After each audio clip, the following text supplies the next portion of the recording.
আমার কাছে তো পাসপোর্টও নেই, জাতীয়তা শংসাপত্র নেই, সিটিজেনশিপ কার্ডও নেই, রেজিস্ট্রেশন সার্টিফিকেটও নেই।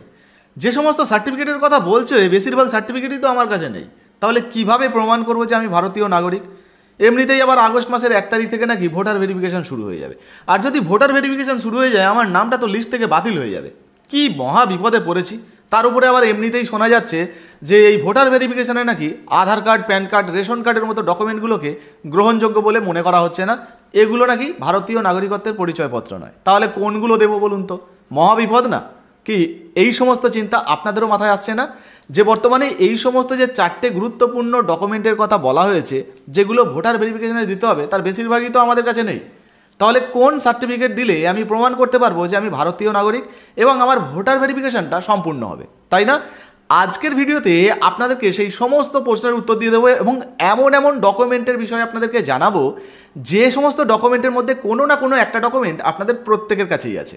আর এই ডকুমেন্টগুলো যদি আপনি দেখাতে পারেন তাহলে আপনার ভোটার ভেরিফিকেশনটা কমপ্লিট হয়ে যাবে। আশা করি ইউটিউবে সর্বপ্রথম আপনারা এই ভিডিওটা দেখছেন, কারণ এই রকম বিস্তারিত ভিডিও আপনারা আর কোথাও দেখবেন না। চলুন ভিডিওটা একটু স্কিপ না করে পুরো দেখবেন, একটুও স্কিপ করবেন না। আর আপনি যদি আমাদের চ্যানেলে নতুন আছেন অবশ্যই চ্যানেলটিকে সাবস্ক্রাইব করে পাশে থাকবেন এই ধরনের গুরুত্বপূর্ণ ভিডিও সবার আগে পাওয়ার জন্য। আপনারা দেখছেন ওই যে ভোটার ভেরিফিকেশন আগস্ট মাসের 1 তারিখ থেকে শুরু হয়ে যাবে।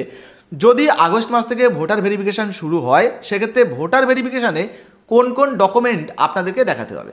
তো প্রথমত এমনিতেই আমরা প্রায় প্রত্যেকেই জেনে গেছি যে ভোটার ভেরিফিকেশনের জন্য মূলত 4টি গুরুত্বপূর্ণ ডকুমেন্টের প্রয়োজন হচ্ছে। যে সমস্ত ডকুমেন্টের মধ্যে প্রথমেই যে ডকুমেন্টের কথা বলা হয়েছে সেটি হলো বার্থ সার্টিফিকেট, অর্থাৎ জন্ম সার্টিফিকেট।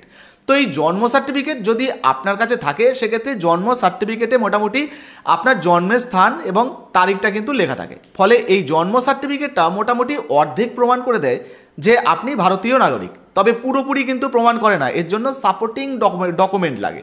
ধরুন আপনার 1987 সালের পরে বা 2003 সালের পরে জন্ম, সেক্ষেত্রে কিন্তু আপনার বাবা মায়ের যে সমস্ত জন্ম সার্টিফিকেট বা যে সমস্ত প্রমাণ সার্টিফিকেটগুলো সেগুলো আপনাকে দেখাতে হবে, তবেই কিন্তু আপনি প্রমাণ করতে পারবেন। আশা করি বুঝতে পেরেছেন।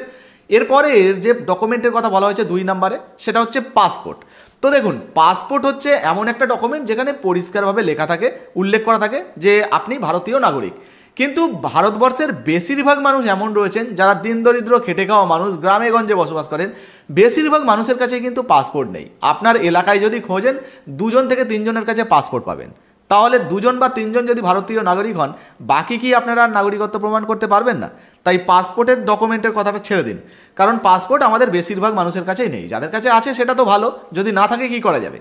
এর পরের একটা ডকুমেন্টের কথা বলা হচ্ছে যেটা হচ্ছে জাতীয়তা শংসাপত্র। এটা এর আগেও আপনাদেরকে এই ডকুমেন্টের বিষয়ে জানিয়েছিলাম, যেটা স্বরাষ্ট্র মন্ত্রকের তরফ থেকে দেওয়া হয় বা ভারত সরকারের তরফ থেকে, স্টেট গভর্নমেন্টের তরফ থেকে এগুলো দেওয়া হয়।